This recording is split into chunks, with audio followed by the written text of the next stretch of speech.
Kilalanin natin ang ating mga katutubong igorot.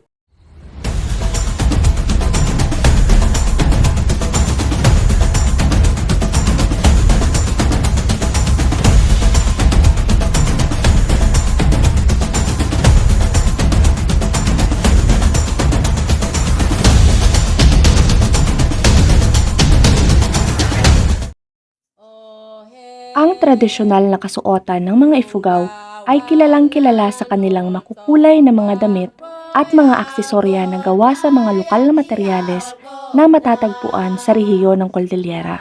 Ang kasuotang ito ay hindi lamang basta pananamit, kundi may malalim na kahulugan at simbolismo para sa mga Ifugao. Ang tayaw o tayawanan sa mga igorot ay espesyal na sayaw na puno ng ritmo at saya. Ipinapahayag ng sayaw na ito ang kahalagahan ng pagkakabuklod ng mag-asawa. Ang tayaw ay hindi lamang isang ritual na pampakasal, kundi isang pagtatanghal ng kahalagahan ng kultura at tradisyon ng kanilang komunidad.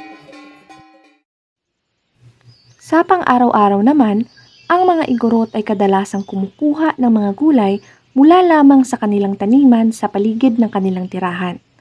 Ang pagtatanim at pangangalakal ng mga produktong ito ay nagbibigay daan sa pagkakaroon ng sariwa at sustensyadong pagkain sa kanilang hapagkainan.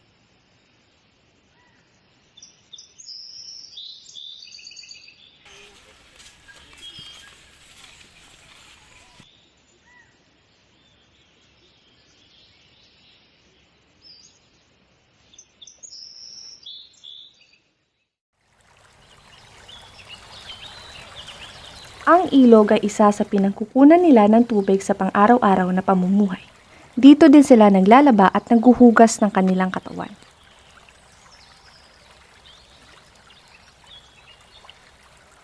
Ang paghuhuli ng isda sa ilog ay isang mahalagang aspeto ng pamumuhay ng mga igorot. Ito rin ay isang kasanayan na naipasa sa henerasyon at patuloy na isang mahalagang pagkukunan ng pagkain para sa komunidad.